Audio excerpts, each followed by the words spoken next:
quick some tips some things that I've done on my weight loss journey that helped me, and I'm going to share them with you, and hopefully they'll help. I've lost 100 pounds and I've maintained it for 8 years. For those of you that are new to my channel, a little bit over 8 years. And so if you're on a similar journey and want to lose some weight and get a little bit healthier, I hope these tips will help you. So I will say, before you follow any of my tips or any new program that you want to try, is to seek the advice of a licensed doctor first. So with that said, I just hope that you take away from this video things that feel right for you. I am no way a know-it-all of health and wellness and weight loss. I'm not an expert. I'm not sharing things that I've done and tried, and hopefully they might help you. So as I promised in my last video, I'm going to talk about, to me, this is one of the most important components that helped me in this journey. You just got to get right in the head, man. This is all there is to it. Okay, I'm not judging your thoughts here, but I am saying don't underestimate them. Because for me, I know when I changed my mindset, that is when all the real progress kicked in. I was always trying new things. I mean, I'm an open-minded person. I would get so excited and motivated, and then after a while, things would just kind of sizzle out. Because for me, some of the things just weren't sustainable, and they weren't right for me for the long haul. I mean, it's really good to get excited and motivated and everything, but some things it's just really good to stay calm for, like planning for success, which I will talk about here in a minute. And it all works if you do something that aligns with you. But sometimes it doesn't align with you, and if you can do the mindset work to make it sustainable for you, but you have to do the mindset. Okay, let me back up a bit. When I say what aligns with you, I mean there are so many different styles of eating. You may have certain allergies where you need to eat paleo or gluten-free, so you have to make it work for you. But we are all our own experiment, so you have to figure out what works for you. It may take a while for you to even figure out that you need to eat gluten-free, but we all pretty much know that to lose weight, we need to be in some kind of a calorie deficient. It's healthy for us to get some kind of exercise each day. So for example, for me, what I learned from my nutrition classes that I took, and things that I learned from my doctors, because of when I had my weight loss surgery, I went through weeks and weeks of nutrition classes and explaining what we had to do to prepare us for what to do after our surgery. And so, like for me, I need to eat smaller portions and eat my protein first, because this helps me to get fuller and to not get so hungry so that I don't overeat. And there's just a lot more to it, like you have to drink 64 ounces or whatever for your body type amount of water each day, which is a lot of water, and it's not as easy as it seems, and to take your vitamins. But that goes along with weight loss surgery, but that's for a whole nother video. But my point is that even with all of this, all of the things that I know I have to do, and what I'm saying is what you need to do for your body will probably be completely different than what I need to do from having surgery. But along with that, even after having surgery and doing all the things, if I don't get my mindset right, I could still gain all the weight back. It doesn't stop you from, eating more, eating the wrong things, and not following what you're supposed to do to be healthy. So even with all of that, if I don't have the right mindset, I can still gain the weight back. So for example, let's say your thoughts are something like, I don't like exercising, or I don't like counting calories. So this is a mindset, your thoughts. So let's examine these thoughts for a minute. I mean, I'm not saying there is anything wrong with you if you have these thoughts, I have these thoughts many times. I mean, sometimes I don't want to drink all the water, or I don't want to count the calories, or I don't feel like exercising. So take note of that, what I said, I don't feel like exercising. So you have these thoughts or opinions about calorie counting, or whatever it is. Let's just examine this. Literally, there is nothing bad about eating healthy food, smaller portions, and making sure that you don't eat or consume more calories than you burn in a day. Isn't anything hateful or bad about this, but you can have a hateful or bad opinion about it. For example, if you were asked to say, let's say, count puppies, puppies are cute, that's probably not going to give you a bad thought about that. So instead of counting calories, it's just counting. So the only thing that has changed is your opinion of the counting itself. I mean, you're just asked to count calories. You're just asked to count cute puppies. There are so many opinions about counting calories. That's why I use this one for an example, so that hopefully it can help you detach from the social conditioning that this is, that it may help you.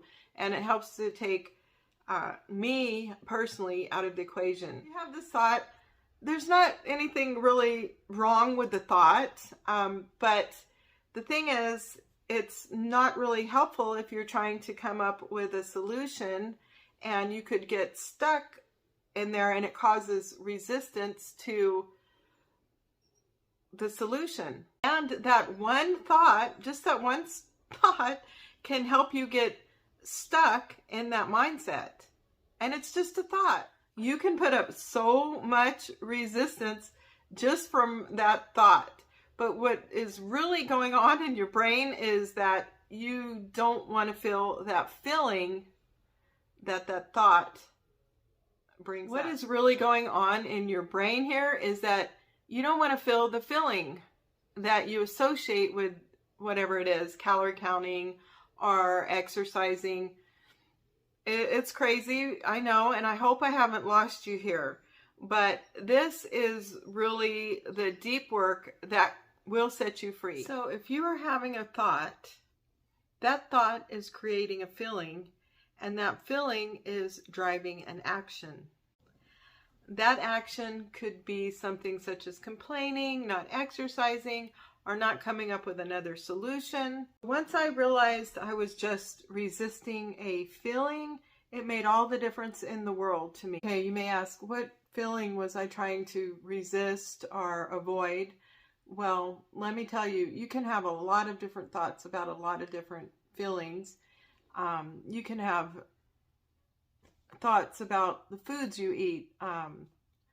You may think some foods are bad, some foods are good, and this can create some very uncomfortable feelings. I mean, they can be anything in the genre of shame or guilt, and so many different feelings. And since the brain is always trying to avoid pain and find pleasure, so your brain, knowing that a certain thought is going to cause a certain feeling of being like restrictive or guilty or shame, whatever that feeling is, just biology, that you're not going to want to feel that feeling that feels uncomfortable.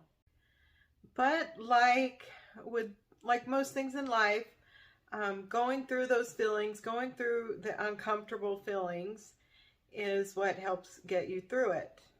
And instead of just listening to my automated thoughts, I realized that I could just feel them and get through them, which actually helped get rid of them. I mean, it literally only took me a couple minutes just to say, this feeling is what it is. This feeling is sadness or anger or whatever your feeling is, and just release it.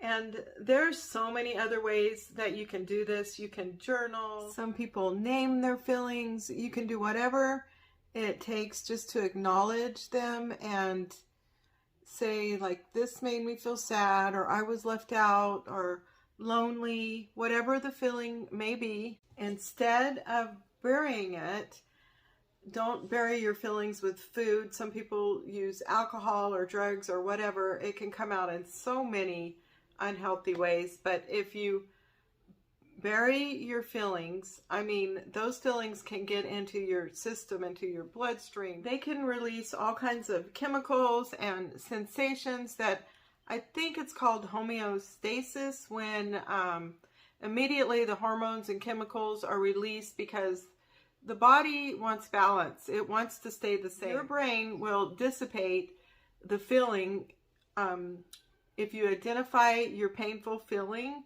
and it can just dissipate it quickly. Your body releases that hold of that feeling when you're not afraid of it anymore. And when you can just face it, as they say, face your fear. And when you're not afraid of it anymore, you can just flow more freely, and you can realize that you're really capable of anything. Face it, feel it, because then your brain will have the capacity to feel good in a way that it couldn't when it was spending so much energy on avoiding or resisting that feeling. Resisting a feeling takes a lot of energy. So when you stop and you feel your feelings, it will give you all the power to make all the right choices. It will get you in the right mindset, and it'll get you going to all the places that you want to go. Number two, my number two tip is don't listen to other people's opinions. This can really mess up your head too. This kind of goes along with your mindset, because somebody could say something to you. It could be just an opinion, or they might say, well, you know, I like you better when you weighed more, when you were chubbier. Or they could say, you know, well, I just don't, you know, want to do that kind of lifestyle, or that just you just think about your weight too much, or you just are too obsessed with what you eat and getting healthy, or whatever somebody says. There's a million things people say, and they can put something in your head and give you a feeling. Like you might have the feeling of, you know, oh, well, maybe I don't fit in with that person, or everybody has a different feeling. But, you know, you might think, well, I thought they were my supportive friend, and now I feel bad about losing weight because it's making them feel uncomfortable. Or so whatever dumb thought you get in your head, just realize in that instance too, that that's all it is. It's just a thought. It's not what they said. It's how you think about it, because who knows, you know, why they said something. They might have just been joking about it, or they could have not really meant anything by it, but you took it in your mind a certain way, and you held on to it, and you created this thought that created a feeling that made you resist wanting to lose weight or eat healthy or do whatever, you know, you were going to do. And I just want to say, don't let other people's opinions get into your head, because that's all they are. It's their opinion. And, you know, I'm sensitive to this, because I'm sure that at some point that I have said something to someone that put a thought into their head and gave them an uncomfortable feeling, and I wasn't aware of it, you know, and maybe it caused them to do some kind of action that wasn't exactly healthy for them. But so what I'm saying is, don't let the thoughts get in there like that. Don't let them get stuck in your brain.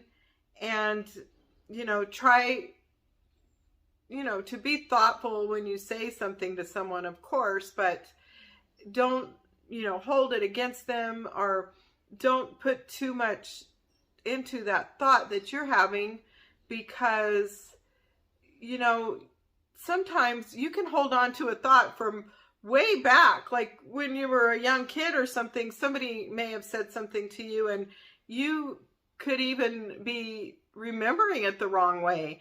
You could have just started having that feeling and started thinking in your head, and it kind of stuck in your head that that's the way it happened, and it may not have even happened that way, or it may be just somebody was, you know, joking or just making a comment about something else, and you took it that way, and it just got stuck in your thoughts that way, and your feelings got stuck that way, and it created something in you that is destructive to your weight loss. And so that's what I just want to say. So this also goes with the mindset, but don't listen to other people's opinions.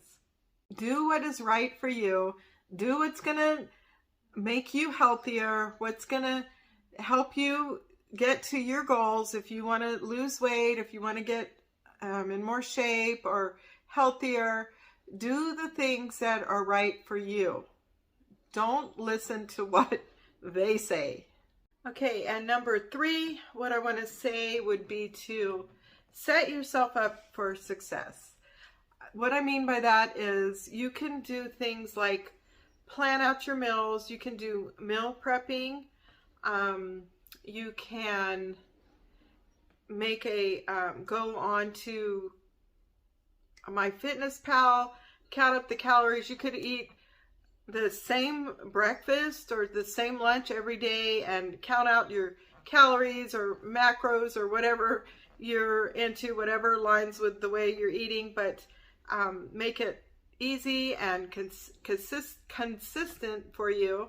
You can also, it's okay to not have the foods that are gonna tax your brain or tempt you in the house. Just don't bring them in the house at the beginning, or, you know, keep them out of sight. You know, they say out of sight, out of mind. Make it easier on yourself.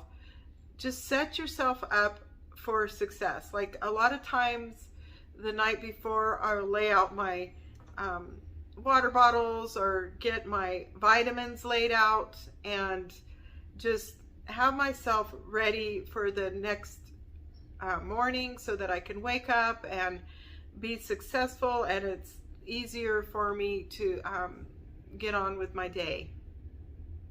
Okay, so now we are on tip number 4, avoiding late night snacking.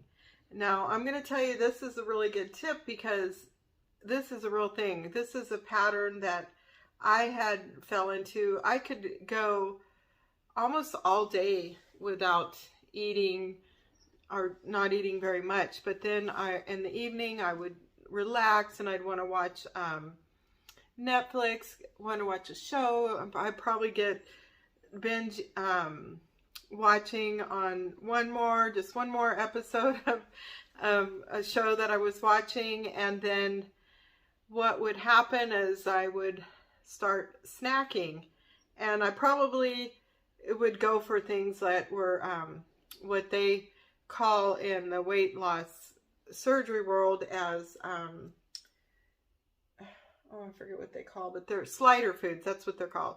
They're foods that go down really easy, and they don't take up a lot of volume like protein does, and they're just easier to eat. So I would probably consume more in those hours of snacking than I would eat all day. And then of course that was right before bed, not a very good time, because then you don't really have time to burn it off afterwards. So what I would do is what I did to help that is I would go to bed earlier, and if I still couldn't sleep, I would read a book. If you guys know me, I have a book club. I have a group of friends, and we get together once a month and we pick a book out, and then we get together and talk about the book, and we have coffee or lunch or something, but we get together and talk about the book. So I usually have some really good books to read. So I would go to bed, get away from the TV, get away from the snacking, and just read a book and try to go to bed earlier. Another thing that works is if you eat more protein, and try not to skip meals, but you know, if you eat more during the day, you're going to be less hungry. And then make sure you get all your water and all your drinks in. That helps you to stay more full. And sometimes you're not really even hungry. It's just, you know, that you're thirsty or out of boredom or something like that. So get your protein in, make sure you get a lot to drink. And another thing that helps to soothe me at night is I'll get a cup of hot tea. I usually will put some kind of a sweetener. A lot of times I'll use honey or some maybe stevia or something into my hot tea because I like it sweet. Sometimes I will drink a sleepy time tea if I really feel like I want to relax, or some peppermint tea, and it's just really good. It's soothing and it helps relax you. So that's what I do. I you know, go to bed earlier, make sure that I eat enough protein and water during the day, and you know, curl up with a good book and a good cup of hot tea. It really helps. So I hope that helps you. And the other thing I do before I go to bed to avoid snacking at night is I brush my teeth. And this act of brushing your teeth before going to bed actually sends signals to your brain that you're done eating, you're finished eating. And I put my Invisaligns on because I wear Invisaligns because I'm trying to straighten out my bottom teeth. So then it helps me to not eat anymore, because a lot of nighttime snacking, all it is you're eating out of boredom. And so if you brush your teeth, and in my case I put my Invisaligns on too, it helps stop that. It helps you to stop eating out of boredom. Number 5, get more sleep. I know this goes along with my snacking tip that I just talked about, but there is lots and lots of research that getting more sleep can help you stay at a healthier weight. To cut back on carbs, cut back on white flour and sugar, eat more protein, more fiber. What helps me too is if I get a lot of exercise during the day. If I just like work really hard and kind of just wear myself out, I'm going to be tired anyways and want to go to bed. And when you want to keep your bedroom quiet and cool, well, at a comfortable temperature, you want to keep it kind of dark, and don't drink caffeine or alcohol close to bedtime. This can help too. So I hope all these tips help you. I hope you got some value out of this video and that these tips help you, and we'll see you on the next one. Thank you for watching. Don't forget to hit the subscribe button.